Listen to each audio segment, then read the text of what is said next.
गेल्या अनेक दिवसांपासून राष्ट्रवादी काँग्रेस पक्षाच्या अंतर्गत वादाच्या जोरदार चर्चा रंगतायत। सुनेत्रा पवारांच्या उपस्थितीत पार पडलेल्या बैठकीत काही नेत्यांनी वादाच्या विषयावर भाष्य केल्यानं ही बैठक चांगलीच वादळी ठरली आहे। सुरुवातीला सुनील तटकरे यांनी त्यांच्यावर सातत्यानं होणाऱ्या टीकांवरून उपस्थित असलेल्या सर्वांना सुनावलंय। माझ्यावर आणि पटेलांवर सातत्यानं टीका होत असताना कुणीही आमच्या बाजूने उभं राहत नाही अशी खंत त्यांनी बोलून दाखवली आहे। तसंच प्रफुल्ल पटेल आणि तटकरे यांनीच टीकेचे धनी का व्हायचं, वरिष्ठ नेतृत्व याबाबत काही भूमिका घेणार आहे की नाही असा सवालही त्यांनी विचारलाय। यावेळी तटकरे मुद्दे मांडत असताना मंत्री छगन भुजबळ यांनी त्यांना थांबवण्याचा प्रयत्न केला, मात्र स्पष्टता येण्यासाठी आपण बोलणारच असल्याचं तटकरेंनी भुजबळांना सांगितल्याची माहिती सूत्रांनी दिली आहे। विशेष म्हणजे तटकरेंच्या भाषणापूर्वीच पार्थ पवार बैठकीतून निघून गेल्याची माहिती कळते आणि त्यामुळे पक्षातील अंतर्गत मतभेदांच्या चर्चांना अधिकच हवा मिळाली आहे। दुसरीकडे मुंबईत उपस्थित असूनही पटेलांनी या बैठकीला दांडी मारल्यानं त्यांच्या नाराजीच्या चर्चा अधिकच रंगतायत।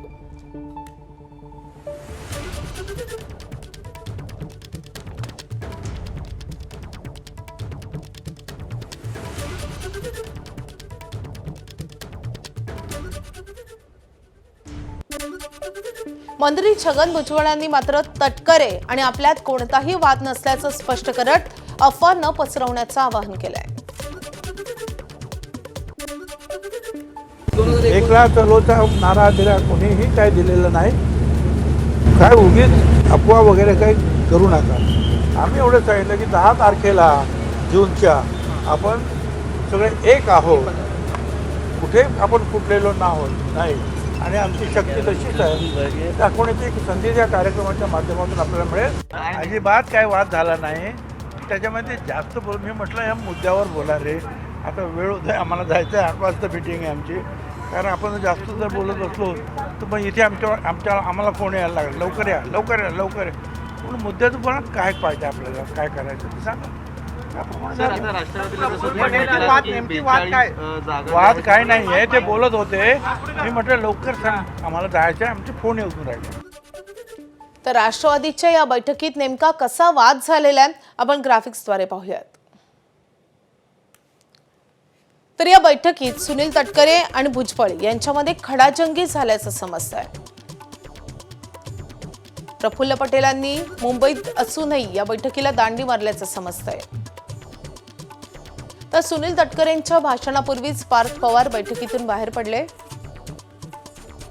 टीका होताना कोणीही पाठीशी येत नसल्याची तटकरेंनी तक्रार केली आहे। तर वर्धापन दिनाचा मेळावा पुण्यात की मुंबईत यावरूनही मतमतांतरही या बैठकीत पाहायला मिळाली। तर मुख्यमंत्री अर्थखातं पुन्हा राष्ट्रवादीस देत नसल्यानं सुनेत्रा पवारांनी या बैठकीत नाराजी व्यक्त केली आहे। तर या बैठकीत सुनील तटकरे नेमकं काय म्हणाले तेही आपण पाहूयात। तर तटकरेंनी जाहीर नाराजी व्यक्त केलेली आहे। अजितदादांच्या निधनानंतर पक्ष एकसंध ठेवण्यात मी आणि पटेलांनी भूमिका बजावली, त्यानंतर आमच्यावर टीका झाली, पण एकही नेता बचावासाठी पुढे आला नाही। तर विलीनीकरणावर चर्चा सुरू झाली, त्यावेळी देखील टीकेच्या तोंडी आम्ही दोघेच होतो। त्यावेळीही कोणीही आमची बाजू मांडली नाही अथवा बचावासाठी पुढे आलं नाही। केवळ प्रफुल्ल पटेल आणि तटकरे यांनीच टीकेचे धनी का व्हायचे असा सवाल तटकरेंनी उपस्थित केलाय। वरिष्ठ नेतृत्व याबाबत काही भूमिका घेणार आहे की नाही असाही सवाल त्यांनी उपस्थित केलाय। तटकरेंच्या या भाषणापूर्वीच पार्थ पवारांनी बैठकीतून काढता पाय घेतला। भुजबळांकडून तटकरेंना रोखण्याचा प्रयत्न झाला, पण तटकरे बोलण्यावर ठाम होते। तटकरेंच्या या भूमिकेनंतर एकाही आमदारानं बैठकीत प्रतिक्रिया दिली नाही। नाशिक विधान परिषदेच्या जागेवर आता राष्ट्रवादीनेही दावा केलाय। नाशिकच्या जागेवरून महायुतीत जोरदार रस्सीखेच पाहायला मिळते। राष्ट्रवादीच्या आमदारांनी मुंबईत उपमुख्यमंत्री सुनेत्रा पवार यांची भेट घेतली आहे। भाजप आणि शिंदेच्या शिवसेनेनंतर आता अजित पवारांच्या राष्ट्रवादीनेही या जागेवर दावा ठोकलाय। महायुतीच्या समन्वय समितीच्या बैठकीत नाशिक जागेचा फैसला होण्याची शक्यता आहे।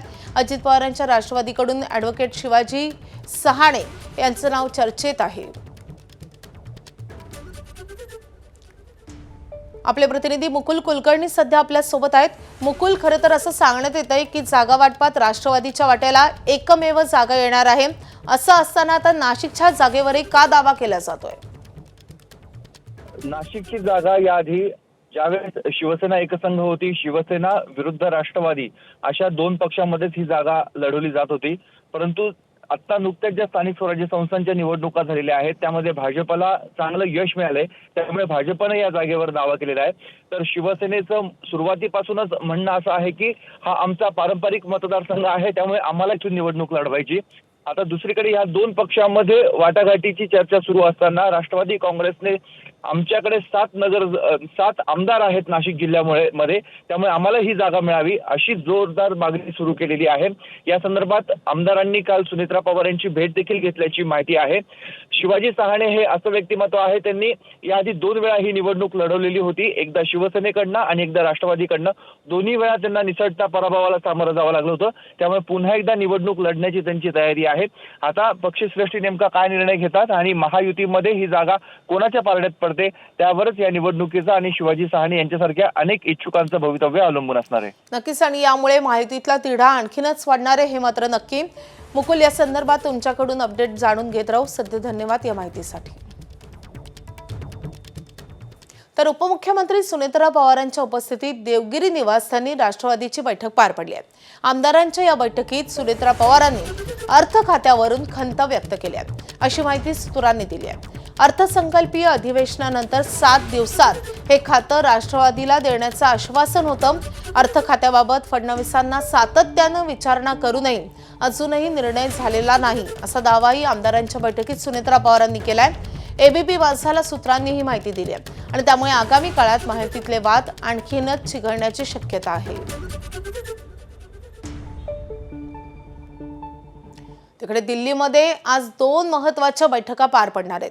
विधान परिषद निवडणुकीच्या जागांवरून महायुतीत जोरदार रस्सीखेच सुरू आहे आणि जागा वाटपाचा तिढा सोडवण्यासाठी अमित शहांच्या उपस्थितीत महत्त्वाची बैठक पार पडणार आहे। तर दुसरी बैठक आहे ती कांद्याच्या दराबाबत, राज्यातील कोसळलेले कांद्याचे दर आणि साखर उद्योगासमोर असलेल्या आर्थिक अडचणींबाबत अमित शहांच्या उपस्थितीत दिल्लीत दुसरी बैठक होणार आहे। या बैठकीला मुख्यमंत्री फडणवीस आणि दोन्ही उपमुख्यमंत्री उपस्थित राहतील।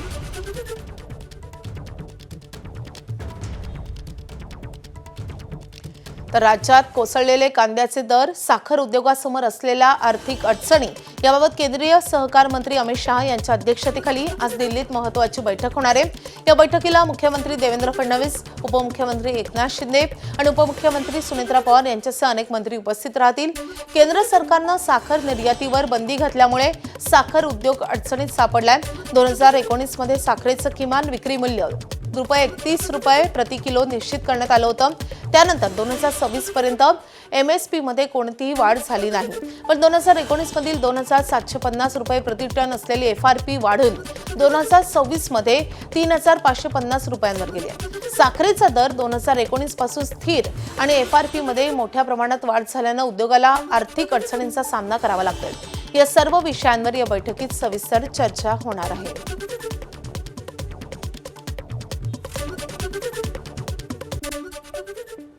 आता नीट पेपर फुटी प्रकरणी एक महत्त्वाची अपडेट येते। नीटचा पेपर परीक्षेच्या 10 दिवस आधीच मिळाला होता। लातूरच्या कोचिंग संचालकाच्या मुलानं CBI समोर ही मोठी कबुली दिली आहे। तिन्ही विषयांचा पेपर 10 दिवस आधीच मिळाला होता, अशी धक्कादायक माहिती या चौकशीतून समोर येते। 17 वर्षाच्या मुलानं CBI चौकशीत ही कबुली दिली आहे, ही माहिती दिली आहे। अत्यंत धक्कादायक अशी ही माहिती आहे। लातूरच्या कोचिंग संचालकाच्या मुलानं ही कबुली दिलेली आहे की नीटचा पेपर परीक्षेच्या तब्बल 10 दिवस आधीच मिळालेला होता। याचाच अर्थ इतके दिवस आधीच हा पेपर फुटलेला होता।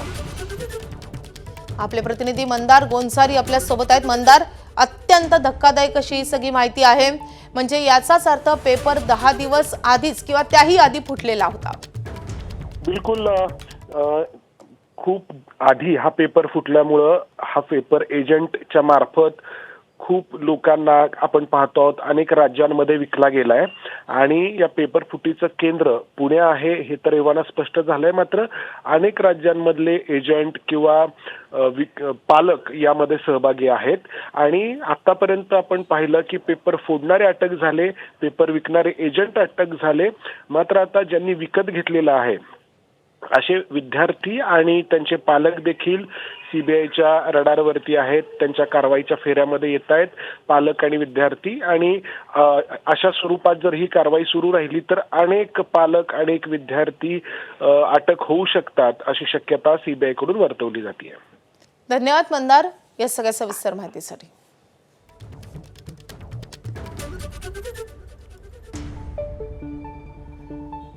वळूयात पुढच्या बातमीकडे. 2022 मध्ये भाजपसोबत एकत्रित येत शिंदेंनी सरकार स्थापन केलं. पुढे 2023 मध्ये अजित पवारांची राष्ट्रवादी सरकारमध्ये सामील झाली आणि त्यानंतर 2024च्या विधानसभा निवडणुकीत या महायुतीला प्रचंड बहुमतही मिळालं. मात्र निवडणूक कोणतीही असो या महायुतीतील तिन्ही पक्षांमध्ये जागा वाटपासाठी होणारी रस्सीखेच आणि त्यानंतर होणारी दिल्लीवारी हे समीकरण अगदी पक्क झालंय. आता स्थानिक स्वराज्य संस्थांच्या विधान परिषदेच्या 17 जागांसाठी निवडणूक होतीये. या निवडणुकीतील जागा वाटपावरून महायुतीत जोरदार रस्सीखेच सुरू झाली आहे आणि त्यामुळे या जागा वाटपाचा तिढाही आता दिल्ली दरबारी गेलाय. विधान परिषदेच्या जागांवर तोडगा काढण्यासाठी मुख्यमंत्री आणि दोन्ही उपमुख्यमंत्री दिल्लीत दाखल झालेत. यासोबतच मंत्री छगन भुजबळ, गिरीश महाजन, दादा भुसे, राधाकृष्ण विखे पाटील आणि जयकुमार रावल असे काही मोजके मंत्रीही दिल्लीत दाखल होणार आहेत. महायुतीचे तिन्ही नेते अमित शहांना भेटून जागा वाटपाचा तिढा सोडवणार असल्याचे समजतंय. या संदर्भामध्ये गेल्या 25-30 वर्षापासून ही जागा भाजपकडेच आहे. आमचं पूर्ण संख्याबळ त्या ठिकाणी आहे. आमची मागणी आहे आणि अनेक ठिकाणी आहे, अनेक ठिकाणी भाजपच पहिल्या नंबरवर आहे. पण मला असं वाटतं आम्ही महायुतीमध्ये आहोत.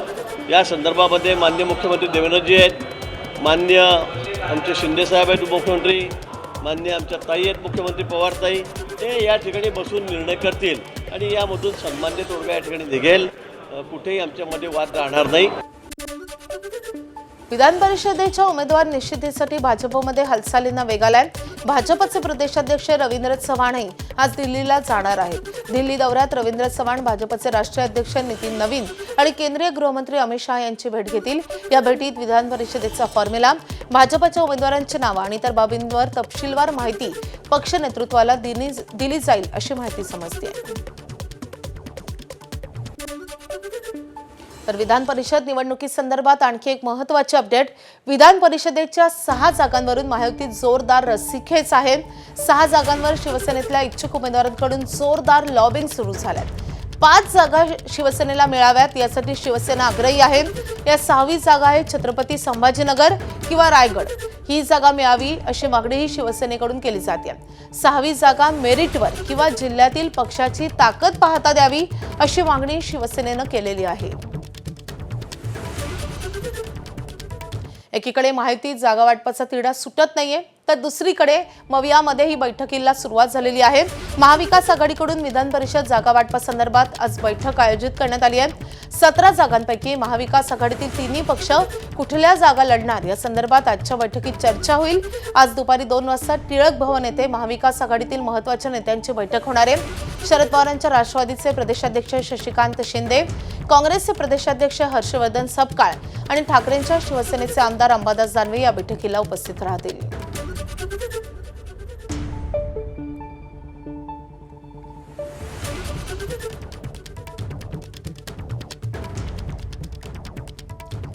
आता पावसासंदर्भात अर्थात मान्सून संदर्भात मोठी अपडेट.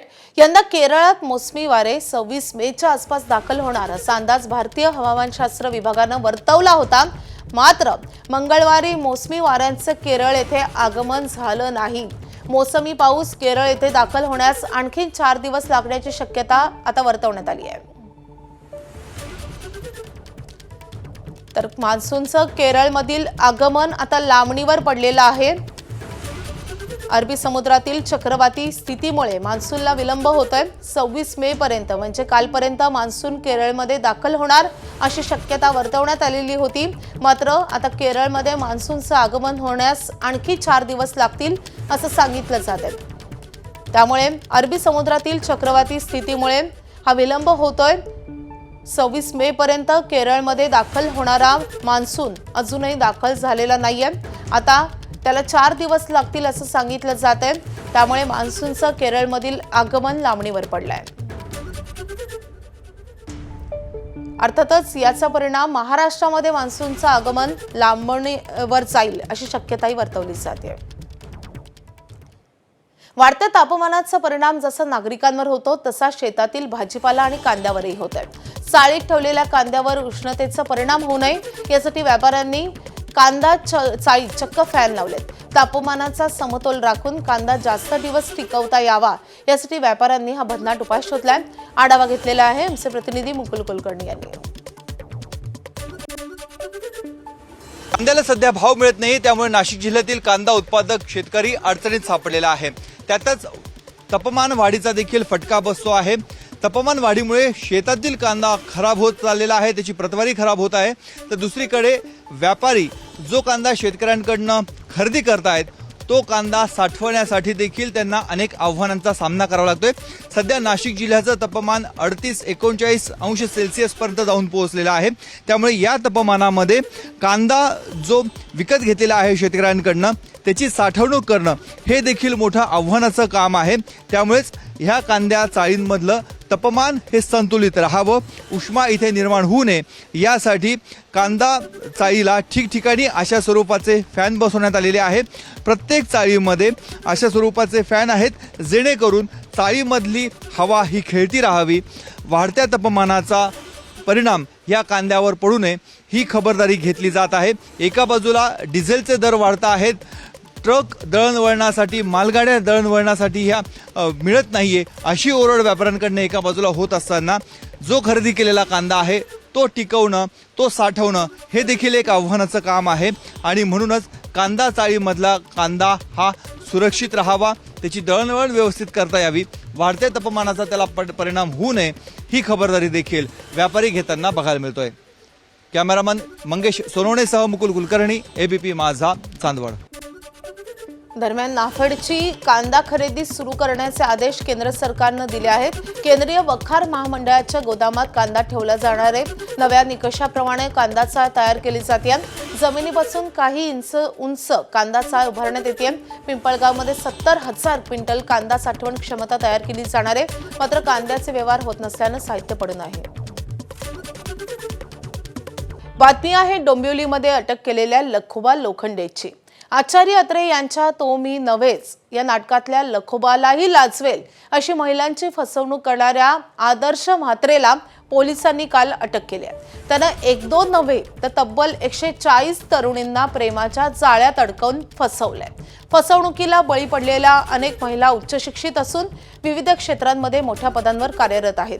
आदर्श म्हात्रे सोशल मीडियाच्या माध्यमातून तरुणींशी संपर्क साधत असे. सुरुवातीला मैत्री करून तो त्यांचा विश्वास संपादन करायचा आणि त्यानंतर प्रेम संबंध निर्माण करत असेल. या आदर्श म्हात्रेंना संबंधित तरुणींच्या नावावर विविध बँकांमधून कर्जे काढल्याचाही आरोप आहे. हा आदर्श म्हात्रे पनवेल परिसरातल्या तुराडे गावचा रहिवासी आहे. 140 पैकी 11 तरुणींनी पुढे येऊन पोलिसात तक्रारी दिल्या आहेत. मॅट्रिमोनी साईटवर तो तरुणींना हेरायचा. अनेक तरुणींशी त्यानं शारीरिक संबंध ठेवल्याची माहिती समोर आली आहे. इतकंच नाही तर परदेशातल्या मुलींनाही या आदर्श म्हात्रेनं फसवलंय.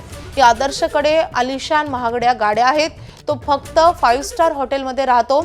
आदर्श म्हात्रेची बँक खाती पोलिसांनी तपासली तेव्हा त्यावर तब्बल 9 कोटी रुपये सापडले आहेत.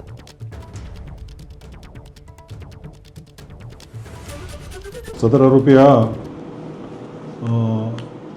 मॅट्रिमोनियल साईटवरून तरुणींशी संपर्क साधतो आणि त्या माध्यमातून त्यांच्याशी मैत्री करून त्यांच्याच मोबाईलवर प्री ॲप्रुव्हल लोन मंजूर करून घेऊन सदर रक्कम स्वतःकडे वळवून घेतो आणि अशा प्रकारे तो आर्थिक फसवणूक करत आहे. किती मुलींच्या आतापर्यंत समजला आहे?